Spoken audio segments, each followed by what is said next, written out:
A Steeler finally got paid.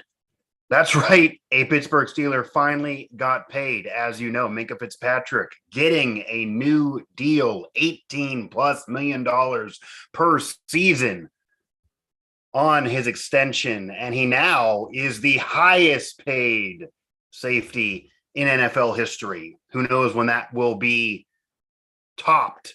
But Minkah Fitzpatrick gets his money. What impact will that have on the future of the Steelers? How does that connect the dots from some of the thoughts after the Steelers traded for Minkah Fitzpatrick a few years ago? Because there were some critics, even though I supported that move right from the jump. What is the potential of this Steelers defense? And will another Steeler get paid? Does one finally getting paid mean another will get paid? This is another episode of Mic Drop here on Pittsburgh Sports Live. And of course, this a Steelers edition. So head over to SteelersNow.com for all of our Steelers coverage.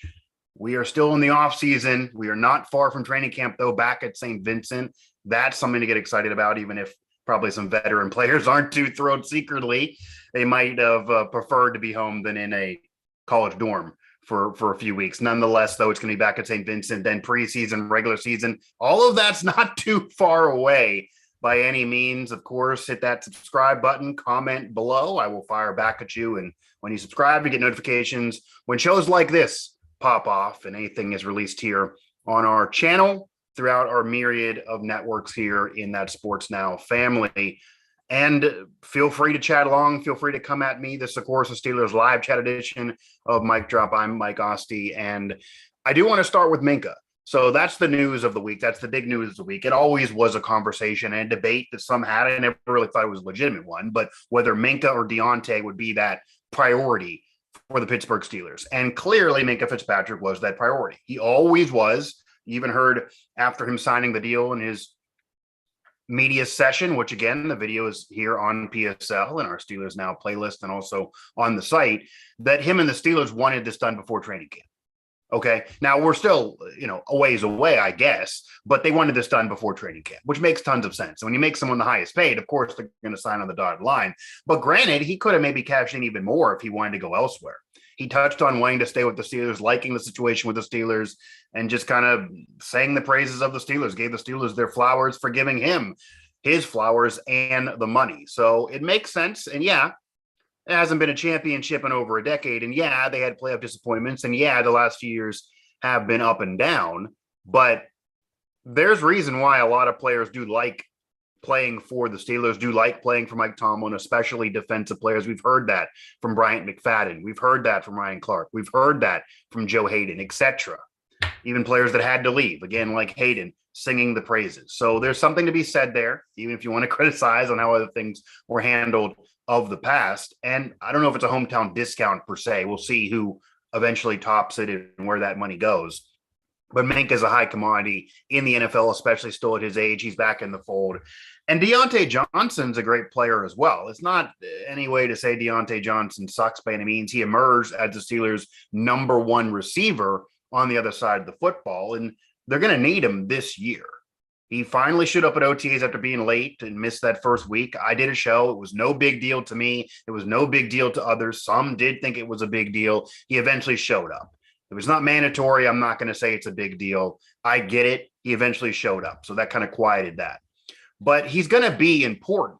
He might have the most pressure on him for any Steeler not named Devin Bush. And of course, Bush does on the defensive side for trying to get to where Minkah is and trying to prove that he's not a draft bust and they didn't trade up for him for nothing and that he can come back from an injury.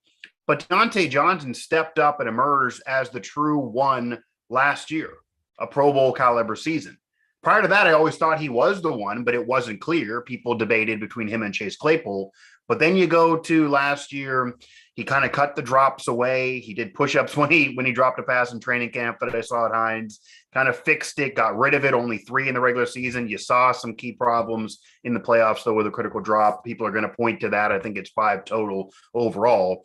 And maybe you want that down for a 1, but he definitely fixed it from where it was a year earlier, where it was prior to that. His separation is still why he's a 1 and can emerge to that and stay that.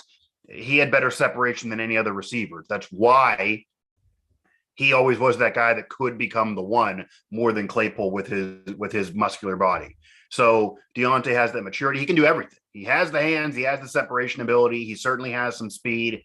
He can do inside. He can do outside. He's much better as an outside. And I did a whole show on this too. He's the outside guy. Claypool should be the inside slot guy, especially without Juju. But is he a one on the Steelers? He is. Is he a one in the NFL? Where does he rank in the NFL, et cetera? Those questions are there on Deontay. Those questions weren't really there for Minkah. And with the secondary kind of riddle, they needed to lock Minkah up. He can do so much for the defense beyond his role. We have an article on Steelers Now that talks about how, like Troy Polamalu, he kind of freelances. They kind of let him freelance. He didn't like it in Miami with, ironically, Brian Flores because of his position and how they used him. He's loved it in Pittsburgh the last few years and popped right away with all the turnovers. Defenses or offenses keyed on him or keyed away from him the last couple of years. Not as much, but still a great impact more than the numbers. And we'll see this year back with Flores, but they're different players. They're different people. They're different maturity level. They're imagining that's going to be a little different, and it won't be like in Miami, where also he was the guy and they were a really bad team. There's more hope with the Steelers, regardless of what you think of their chances now, than that Dolphins team. And that had disarray too, to say the least. So it'll be different, but that'll be interesting. That's something to keep an eye on how Minkah and Flores work.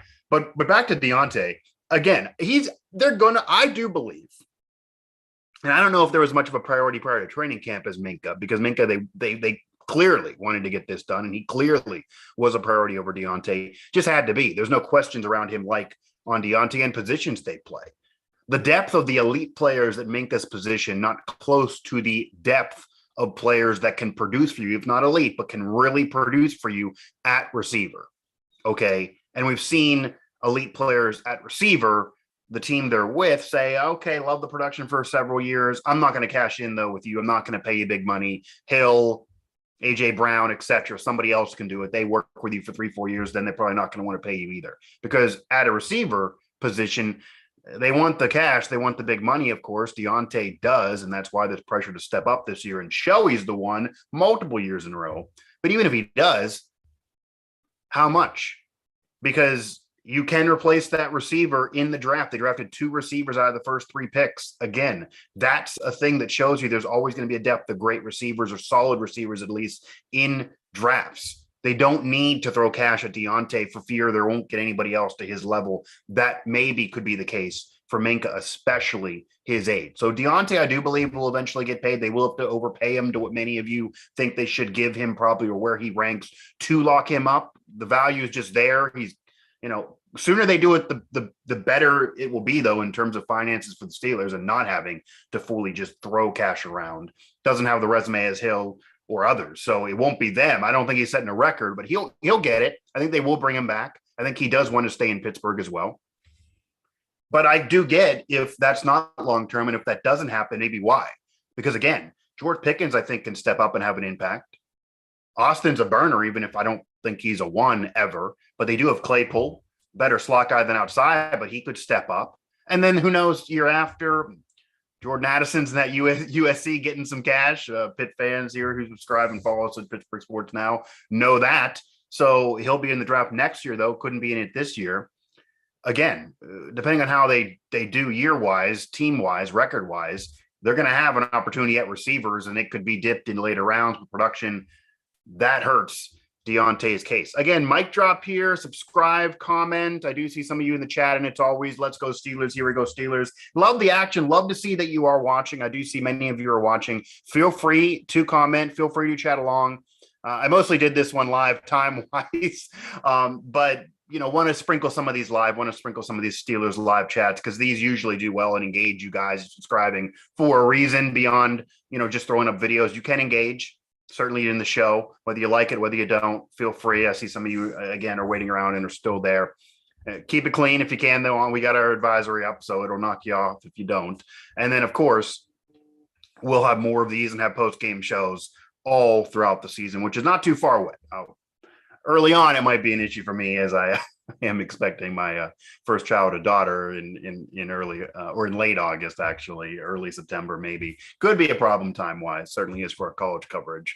But I'll digress on that. But again, yeah, Deontay, I think, is going to get paid. I do think it will happen. Minkah had to be the priority, though. He is less likely to be replaced with that level of production than Deontay for the future. And, kind of hearkening back, when Minkah was traded to the Steelers, unhappy with the situation in Miami, some were surprised Miami gave up on him that quick. It's a first-round pick, and they only had him for a brief time. And I know he didn't love the situation and they weren't a winner, but those are the guys you keep that you weren't giving big money to. He didn't yet cash in. Why did they have to trade him? I don't know if I would have done it if I were them. He just wanted out. You don't have to move a guy just because they want out. Steelers have learned that to bite him with Ingram, etc. I don't know why teams don't get that, but they didn't have to move him, but they did. Certainly has fit in with Pittsburgh, and right away, of course, all those turnovers that were generated. Unfortunately, that was the year when Ben was hurt, and it was Mason, it was Duck, and the year was really having no chance no matter what. But he really stepped up. And yeah, it's been harder since, but his production and impact can still be there, whether the turnovers are actually happening, the chaos he does cause. And imagine if he's not there. He's still a really young guy. There's still plenty of chances for him to bounce back to where he was before moving forward. It's hard to find that in the NFL. But those who were upset about the trade at the time, and you know who you are, I didn't get it then, and I don't get it now, because there are some that still are kind of trying to pound the pavement and say that I don't feel I was wrong back then, but I get maybe doing this now and all that, and concerned about the last couple of years. At the time of trading for Minkah, yeah, Kevin Colbert and others didn't normally swing for the fences in terms of Steelers management, and who knows what Omar Khan and company will do in the future. And I do think the Steelers got a solid setup there with a great scout and a great, numbers guy and cap guru in terms of Omar and Andy Weidel coming over from Philly with some Pittsburgh connections, by the way. But again, that would have been a need for the Steelers regardless. So say they didn't trade for Minkah. They're going into the first, second round that year looking for a safety, looking for something in the secondary, looking for something in defense. They weren't going to draft a quarterback then. Ben, they thought, had 2-3 more years. He ended up playing that amount of time. Yeah, it wasn't what he used to be, but I don't think quarterback was going to happen then. There wasn't a great one coming out where they could have got and where they drafted, and it would have been a while before that guy would have been used. Might have been a waste. Okay, and obviously they have a bridge guy now and Mitch, who maybe could start and certainly has proven himself as a Pro Bowl quarterback before, who's led a team to the playoffs with a worse roster, and of course most NFL ready rookie, only first rounder in Kenny Pickett, again from Pitt. They got to like that. So they have the future there, even if they didn't months ago. And then Mason's around still, but they weren't going to go QB. Who knows where else maybe they were going to go, but it felt like safety and secondary really was a need then, even more than now. So that was going to be a thing. It was a need position. It wasn't just a great player. It was a need position. It was a really young guy and a really friendly deal, which is really part of it. And those three things made that trade make sense. There was no reason to have problems with it, honestly, at that time. So I loved it then. You still got to like it now. And especially him re-signing and getting that mega deal and being around for so many more years and basically having his prime and most of his career is going to be with the Steelers. You got to really say that trade worked out. You can't just say they didn't win a championship, so it didn't work out. That's really impossible. To grade trades on in throughout sports history that if they don't win a title, it's nothing. Basically that's like 2% of trades in the history of sports then have worked out. Okay. Minkah's production certainly right away, even still after the defense, even though the defense hasn't been maybe as great as the national media feels, but that trade definitely worked out. Again, feel free to comment, feel free to chat along. I know this time-wise isn't the best for some of you guys. Again, I still see some of you guys waiting. I see some activity talking amongst yourself, but feel free to chat along and ask me any questions. What I'm going to do also, though, is touch on a point that I made recently that while, again, the Minkah trade made sense for me, for sure, then and does now. And of course, it makes tons of sense with them adding him, with them re-signing him, with him being around for the future. The Steelers defense has the potential with Minkah back to be one of the better defenses, for sure. Okay, it has the potential. It really does. DeMarvin Leal maybe could step up and do it for Tuitt, even though that's a big loss. But he wasn't there last year when they were getting quarterback pressure, even though the defense had their warts. And Joe Hayden not going to be there, but doesn't play a full season anyway, and sprinkled in some production and plays, but not giving it to you all the way around. And they made some moves at linebacker. They've done some different things. Obviously, TJ Watt tying the sack record last year. Obviously, he's back in the fold. If he can stay healthy, that certainly will be a help.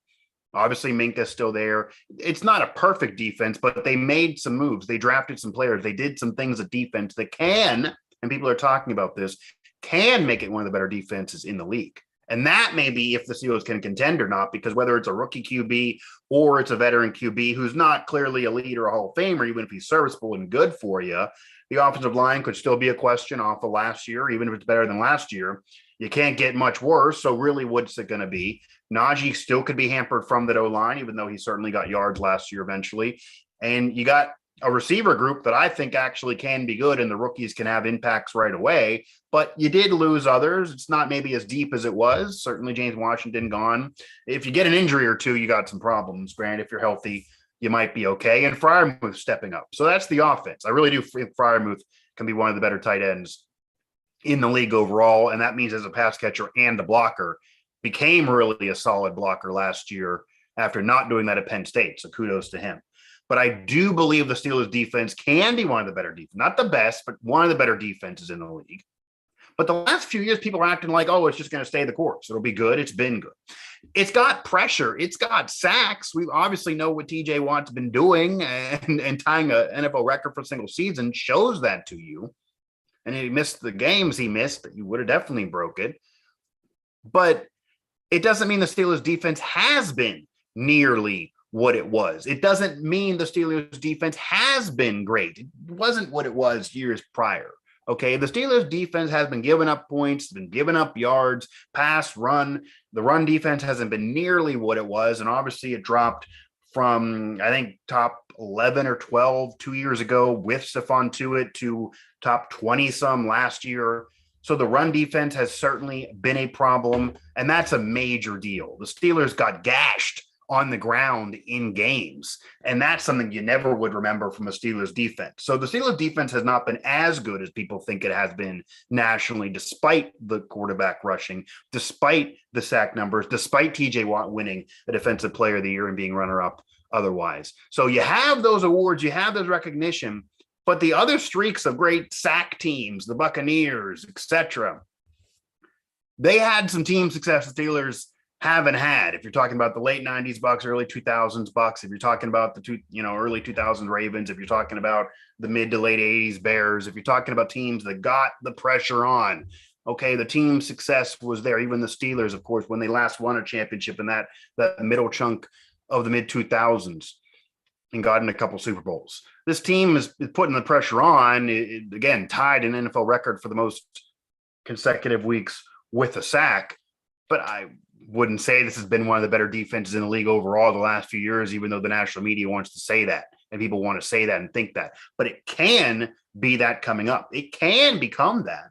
I just don't think it's been that at all. So I'm going to hang out a little while longer, see if we do really get some chat action here. Regardless, again, I appreciate the likes. I appreciate the viewership here. I appreciate the action and you guys being here nonetheless. Feel free to comment even after this video is up. I will go back at you. Certainly, it doesn't have to just be here on the live. Also find me on Twitter at MikeAsti11 on Twitter, and I will connect with you and follow back. Or, well, I don't want to go that far. I don't want to guarantee follow back. I may follow back, but I will engage. I will talk with you there for sure. Yeah, I'm not going to commit to the follow back.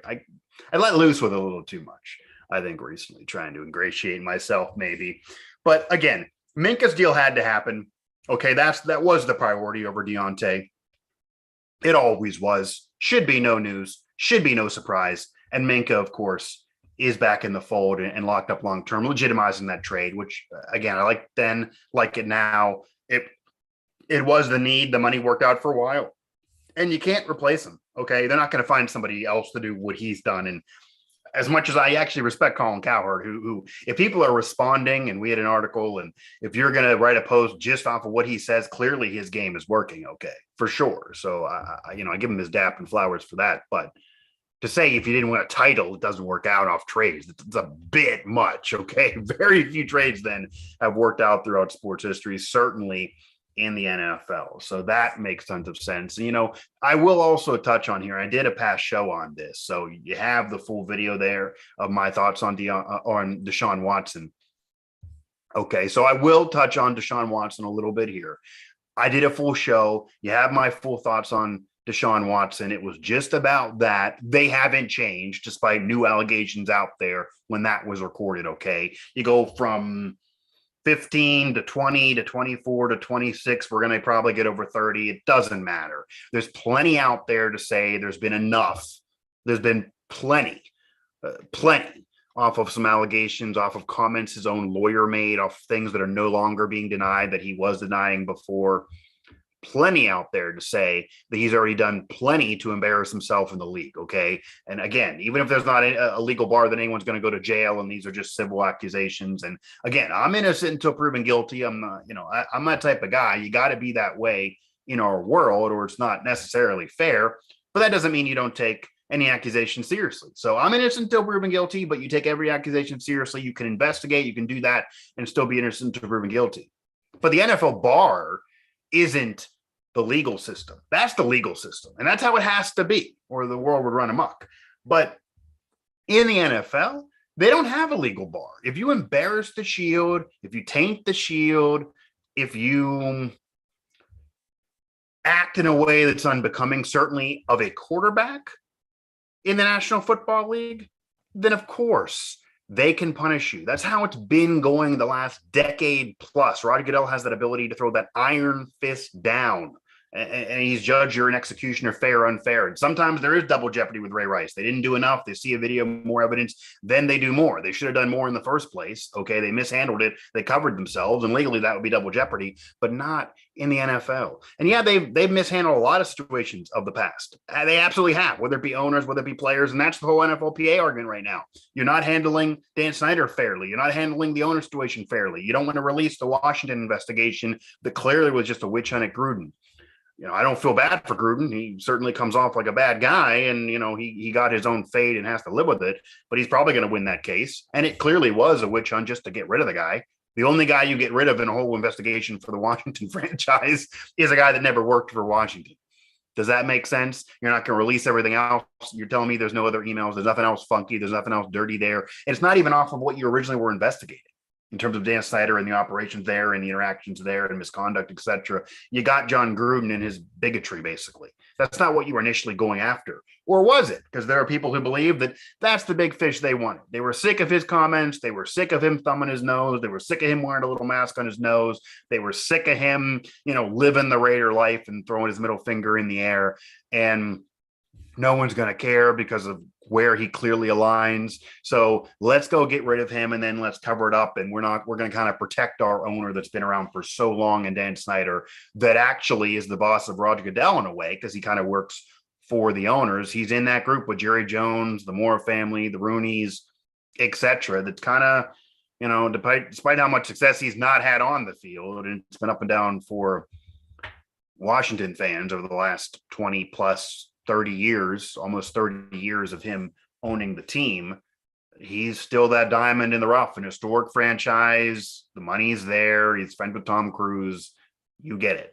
So let's protect him. But no one's that stupid to believe there's nothing else out there. And they're telling this man he doesn't have to go to court. They're not going to release more. It's a whole argument for the NFLPA that was a witch hunt, and you're not treating Deshaun fairly if you suspend him for a year. But based on what we already know and the embarrassment of it, he definitely needs severely punished. It needs to go maybe to a year, certainly half a season, and then it will be appealed and come down, and they may win an appeal.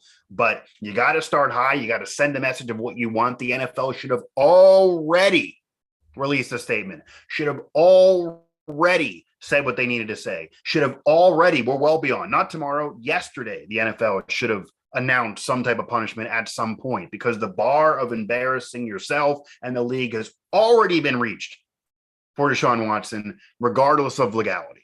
Civil, criminal, doesn't matter. The NFL doesn't have to go there. As you know, Steelers fans, that's why Ben Roethlisberger was suspended so many years ago. And whether you believe that was the Rooney family or the NFL doing it, he served a suspension, okay? And he was never found guilty in a court of law of what he was accused of, but it looked bad. It felt bad. And even if you don't think the assault occurred, obviously, and I'm not going to get into that here, but it looked bad. It looked immature, having sex in the bathroom, okay, while security guards outside. Say that's, totally consensual. Again, I'm not going to dive into that investigation. It looked bad. It felt bad. That's embarrassing. That's not what a Super Bowl champion, already future Hall of Fame quarterback, or any quarterback in the NFL, or any player in the NFL, or anyone who works for a company should be conducting themselves. Okay, that's not how anybody should be acting. That was conduct detrimental to the league, to the Shield. It was embarrassing to the Shield. That's why he was suspended. He served it. We're well at that bar for Deshaun Watson. Okay. Tom Brady, he went to court. He tried to take it to the umpteenth measure, and deflated footballs. It's not anything serious, sexual assault or DUIs, etc., or domestic violence. And he eventually served some time. Ezekiel Elliott appealed, and maybe Deshaun can play during his appeal process too. That some people aren't figuring. If he's appealing and they time things right, he might actually be able to start the season as a quarterback of the Browns and play right away. But regardless, he appealed to Ezekiel Elliott, eventually serving though. So you start high, you have it come down. You started a year, you have it come down. Apparently the reports are the Watson team, they're expecting a year now with more accusations unraveling. Every day that ends in Y, you get another one in terms of Watson news with an accusation.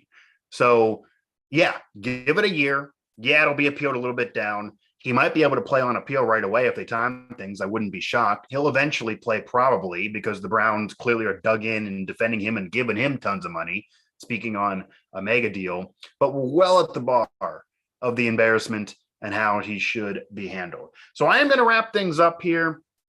I was happy to get this out there. Didn't have as much engagement on this one like I normally do. But again, I do appreciate you guys who are watching along and liking and commenting and things like that, even if it's amongst yourself.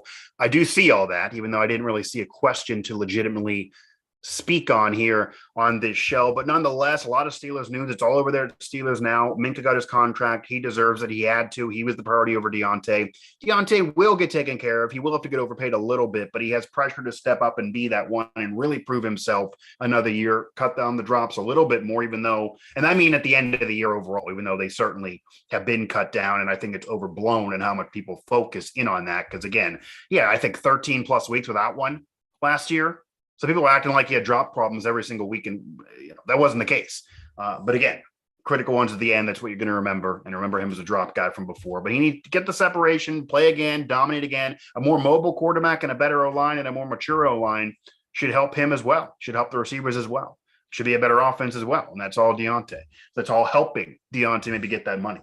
But Minkah was taken care of first. He had to be taken care of first. That made some sense for sure. The defense has the potential. Hasn't been great in recent years, though, no matter what some may tell you. Those sack numbers and rush numbers, that's not enough if you're giving up yards and points, which we've seen the Steelers defense do. And that's why the team hasn't been as good as maybe you would have thought, despite certainly the problems on offense as well. So it's been a team thing, but the defense hasn't nearly been as good as advertised, or the Steelers brand maybe would tell you. Defensive player of the year, all the sacks, that's not enough if you're giving up yards and points, etc.